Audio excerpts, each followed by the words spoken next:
is such a fun show, Seth. I'm digging it. I am so happy to have you here because obviously you have a very fast turnaround. You have to be both on TV now when people are going to bed and then first thing in the morning they're going to see you as well. I got a quick turnaround. And your morning got earlier. You're now doing the first 2 hours, or not, 7 to 9. Yeah. And then you have an hour off. Yes. That's with 7 to 9 with Savannah on Yes. the Today Show. And then you're back at 10 Yes. with Kathy Lee. You got it. And did you ever consider not doing the Kathy Lee part anymore once you did the 7 to 9?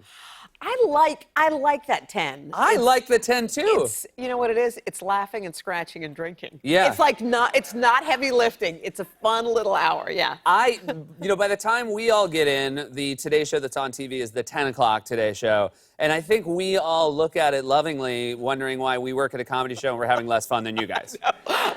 By the way, we started pouring wine on that show, and I promise you, I felt like the Suits had no clue. And one day they just watched our show and said, like, how long has that been going on? And I know, it was the best. How did it start? Whose idea was it to start having wine? Okay, you know what happened? Chelsea Handler came on, and she had that book, Hello Vodka, It's Me, Chelsea, right? By the way, I'm not surprised Chelsea enabled this. Okay, so we served her some drinks, and then Brooke Shields showed up the next day, and she's like, where's mine? And we go, well, where's your what? She goes, where's my booze? And we're like, get her some booze. And then all of a sudden, it just happened. Yeah. And I think that I thought it was illegal to drink on the air. I thought there was some FCC violation, but apparently no. Yeah, and I feel like you guys should be, if you're not, you should be beloved by the wine industry. I hope you are. I think we are. You know, Kathy Lee's got a line of wine. Yeah. And we do our share of like Haagen stuff. You were in South Korea for the Olympics. How was that? Can I tell you, it was an absolute ball. Yeah. We got to go to a ton of the events. Do you guys remember when the U.S. women's hockey team won in that like nail biter? Shootout. Yeah. It was crazy. Fantastic. It was, we went to that game. Roker and I were freaking out. It was U.S. versus Canada. It went down to the shootout. It was one of my favorite moments, I think, at the Olympics. It was great. And then a Canadian guy posted a wonderful video. Yeah. He was obviously aware that you guys were behind him. And during the shootout, he shot himself reacting to Canada losing while you guys were celebrating behind him. I thought he was a very good sport. Let's take a look at this fine Canadian gentleman.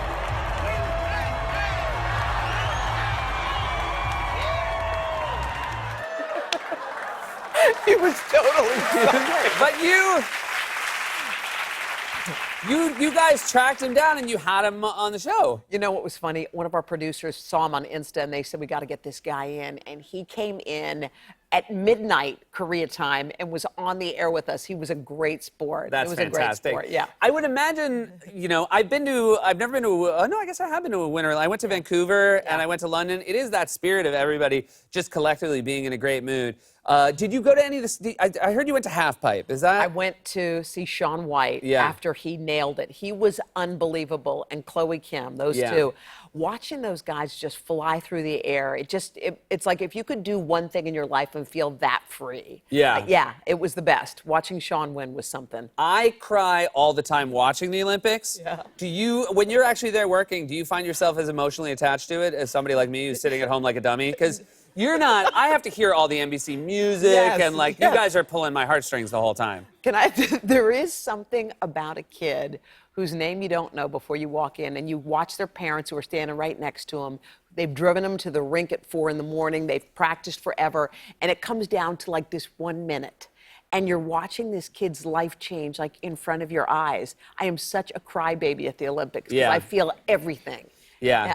My wife walked in on me watching the Olympics and crying and just like said, ugh, and went to bed. Like she's like, I can't do this again. But you have a 1-year-old and you were away for her for an Olympics, which is no small amount of time. And how was it? Was it hard? How did you communicate with her? We did a bunch of FaceTime. Yeah, here is your beautiful daughter, by the way. I want to show a picture while we're talking about her survey.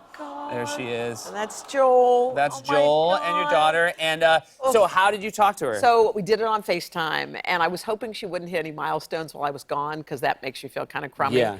But my mom was with her, and my mom kept telling her to like, say mama, say mama. So she videotaped Haley saying mama. So I was playing it, and I was so excited, and I got home, and I was like, hey, like it's me.